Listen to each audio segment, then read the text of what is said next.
sebelumnya saya dari mahasiswa Universitas Pekalongan, Fakultas Perikanan ingin bertanya kepada Mas Aap tentang budidaya udang faname yang ada di Slamaran. Nah, ini termasuk pembesaran atau pembenihan itu, Mas? Kalau sini fokus ke pembesaran. Nah, itu kan kalau pembesaran kan pasti bibitnya dapat dari mana, Mas? Kalau kita ambil bibit dari STP ya, dari Anyer, dari Indramayu, dari Lampung juga kita ambil. Kalau boleh tahu itu harganya berapa? Kalau harga itu Rp48 per ekor. 48 per ekor. Nah, ini kan berarti ada berapa kolam ini, Mas? Alhamdulillah untuk kolam selalu bertambah ya, alhamdulillah berkembang ya.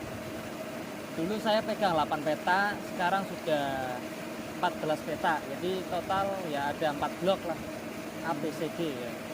Nah, untuk setiap kolam diisi berapa ekor, Mas? Untuk setiap kolam bervariasi ya. Mulai ada yang 100.000, ada yang 150, ada yang 200. Intinya untuk diameter ya. Diameter itu saya tebar 100 ekor ya. 100 ekor. Untuk densitasnya kepadatan Ya, per meter persegi. Berarti ini semua punya siapa ya nih, Mas? Doakan milik saya nanti. Oh, amin. Ini masih punya miliknya bos saya, Mas. Oh iya. Tapi berapa luasnya ini, Mas? Keseluruhan? Keseluruhan berapa ya? Ya kurang lebih 3 hektar lah, kurang lebih. Nah, oh, menurut Mas apa nih, Wah? Ini kan lagi musim hujan ya, Mas? Itu gimana penanganan untuk udang faname di musim hujan, Mas? Untuk penanganan di musim hujan berarti ya kita lebih sering ke kapur ya. Tapi juga harus melihat kondisi air. Kalau airnya agak pekat ya kita agak berani kapur agak banyak. Tapi kalau airnya itu planktonnya tipis ya kita harus memberikannya sesuai dengan kebutuhan juga. Takutnya kalau kebanyakan nanti crash plankton, airnya drop, udang stres, adanya kematian. Berarti paling mudah itu saat budidaya itu pada saat hujan atau musim kemarau sebenarnya, Mas? Untuk budidaya udang itu menurut saya ya memang susah semua ya. Iya. Baik di musim penghujan maupun musim kemarau ya. Apalagi kita melihat kondisi Pekalongan itu ya sumbernya limbah. Di sebelah saya ada gunung ya, bukan Gunung Semeru tapi gunung iya. sampah itu. Iya. Itu sumbernya limbah. Kalau di luar sana di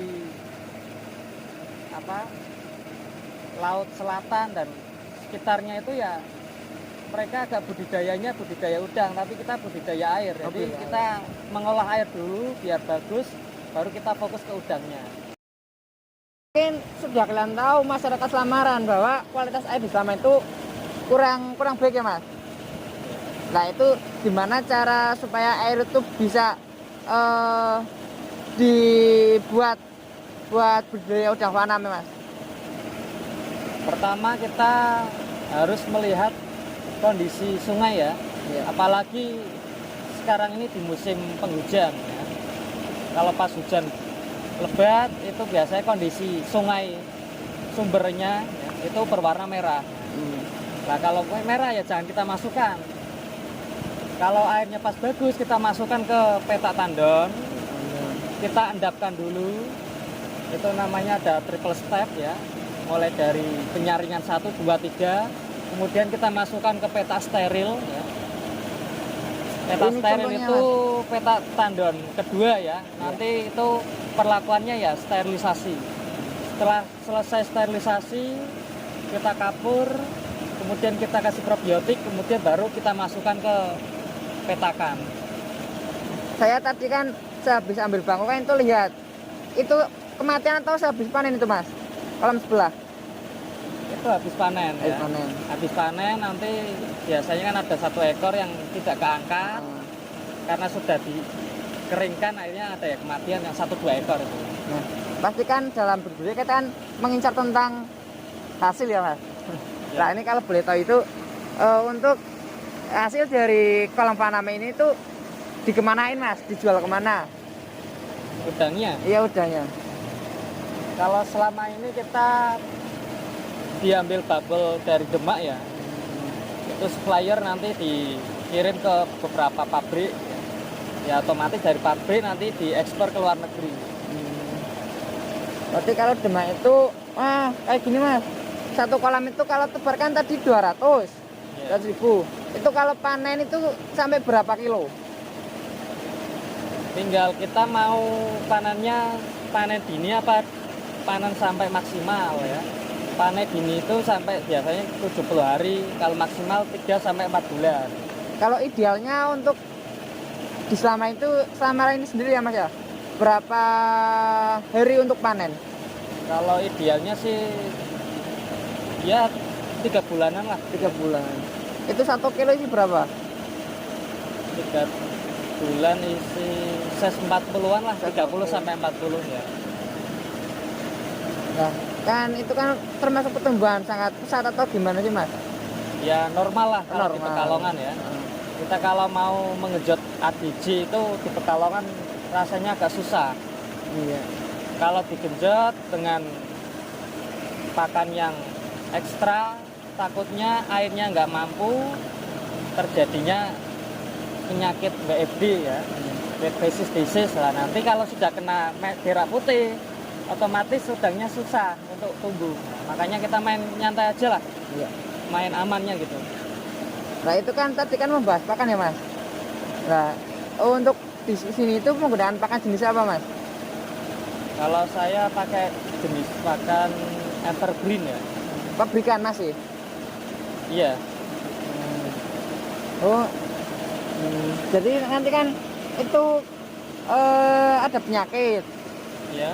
Jadi penyakit apa yang sering menyerang dalam budidaya Paname? Yang sering itu ya paling kalau di sini WFD, Wet Basis Disease ya, berak putih. Berak putih. Yang lain nggak ada Mas? Ya jarang sih, tapi yang sering di udang itu biasanya ya selain WFD, WS, kemudian Mio ya, itu yang sering. Nah itu pastikan ada cara untuk mengobati ya Mas. Kalau Mas Abdi itu caranya gimana ya Mas? Biar teman-teman itu bisa pada tahu semua. Ya. Kalau saya di budidaya udang Paname tidak ada kata pengobatan ya, atau mengobati ya. Saya lebih mengarah ke pencegahan ya. Jadi mencegah lebih baik daripada mengobati ya. Karena kalau udang sudah kena penyakit itu susah disembuhkan. Ya biasanya endingnya diobati pakai es batu ya, dipanen maksudnya. Dipanen. Makanya ya bagaimana caranya udang itu biar nyaman di air. Kalau di Pekalongan ya lebih fokus ke pengelolaan air ya. Kalau airnya bagus, udangnya nyaman, otomatis pertumbuhan juga bagus. Berarti, nah ini mempersingkat waktu juga ya Mas. Ya, Lah, menurut Mas Abdi itu saran untuk para pembudidaya yang baru-baru gimana Mas? Tentang kan ini kesulitan kan masalah air. Nah menurut Mas Abdi itu gimana solusinya atau sarannya lah, sarannya dulu. Sarannya untuk pembudidaya baru. Kalau saran saya ya, saya juga masih baru ini ya. Bareng sama mas-masnya dan mbak-mbaknya. Intinya ya kita harus apa ya, teliti ya. Setiap apa yang kita lakukan itu kita kontrol ya. Kira-kira dampaknya apa yang kita lakukan itu. Nah, untuk mengantisipasi dari beberapa penyakit tadi ya, intinya tadi kita harus mengelola air ya. Mengelola air bagaimana caranya yang tadinya tidak layak jadi layak ya, tadi mulai dari pengolahan air dari petak tandon 1 kita endapkan, kita saring, kemudian kita masukkan ke petak tandon 2, itu kondisinya yang sudah tersaring sudah bagus. Habis itu kita treatment, baru kita masukkan ke beberapa petak budidaya. Itu salah satu kunci budidaya.